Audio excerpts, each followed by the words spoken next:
Hello class, and welcome back to another Siege 101, the series where Nol Zero and I break down tips and tricks for you to help you get better at Siege. In this episode, we are going to talk about roaming and how often you should do it and the benefits of it and the downsides of it. So if you want to suggest anything to us, you can do that. You can send us to onpoint@amosisgaming.com. Otherwise, we have some pretty cool stuff lined up for you guys in the weeks ahead, so stay tuned. But without further ado, Nol Zero, let's jump right into it and let's talk about roaming. How often do you find yourself roaming? Well, I think for me and you, we both know I am the roamer of the group. I'm the guy that is expected to not be on the spot. And typically I do a lot worse when I'm on the spot.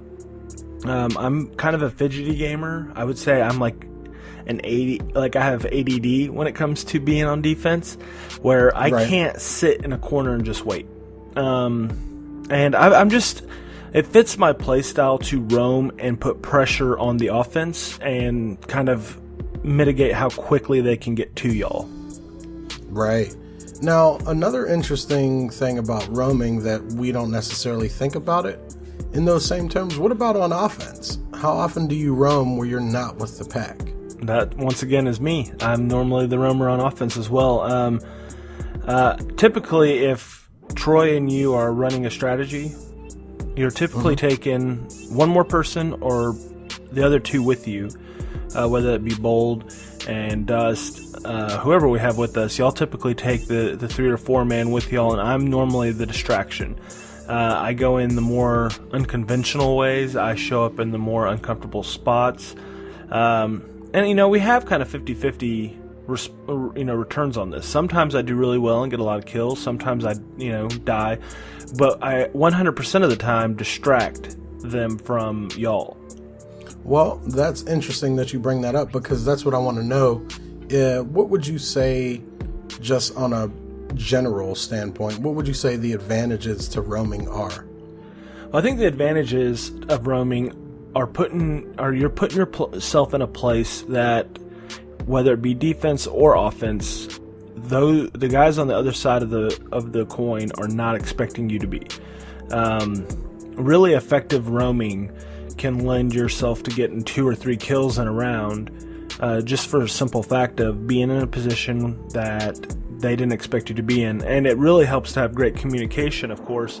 If your team knows, say you're on the presidential plane, and you decide to go the very top of the plane to the very, very back of the plane, and, just the other night we were playing Savvy, and y'all called that they were in the cockpit. I was able to down 2 of them. I got killed by the 3rd guy because I didn't see him, but essentially I could have picked up 3 kills there, right?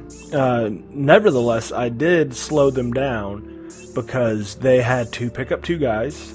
They had to then wonder if people were coming, because obviously we talk well and they know that we talk well, so they can't just pick those guys up and continue with what they were doing. They have to play a little safer and think, oh, well, maybe there's someone coming. I just think you have to know what you're roaming for. If you're roaming to get kills, that's the wrong reason. You need to have an objective when you roam, and you need to know what that objective is and how best to implement it. And the objective for a roamer on defense or on offense, well, let's start with defense. Defense would be to slow the opposition down. You want to make them stop and think, if that guy's here, who else is out here? Right. Then the second, or for offense, it'd be distraction. Okay, they're coming from this direction. Oh, wait, no, they just blew out this door behind us. Like, oh, wait, which way are they coming? How many are over here? How many are over there? Right. So that's those are 2 really good points that you bring up. I know from an attacking standpoint, what can happen is, if there's a defender that's roaming, it can cause teams to negate the objective altogether and go on this all-out hunt where they stop all pressure on the OBJ, right? Absolutely. And all they're trying to do is look for that roamer. They have to find Pulse, or whatever class you're playing, but it's even worse when it's Pulse, because people get all freaked out. Absolutely. But I know that, so that's one of the benefits. And what would you say some of the downsides are to being a roamer? Well, there's a couple. Obviously, if a roamer dies, especially quickly into the match, that can cause a lot of problems for if you're defending. I mean, you're now looking at a 4v5. Right. If you've played like in ranked, people tend to watch the strategies, right? And they try to adapt. So say in a ranked match, you've played 2 rounds of defense and you've had a roamer each time, just one. By the 3rd round that you're on defense, more than likely the other team has picked up that y'all send one guy out. Right. So it can be a real problem. I mean, you can really put your team in a position where 4v5. Now, it really depends. If I put you at 4v5 and they have a minute to get the objective, well, then I've done my job well. If I die 30 seconds into the map, maybe pre-firing or whatever, if I die very, very quickly, then I've done effectively nothing because they have plenty of time to regroup and re-strategize on what they're going to do, and now they have one less member to worry about.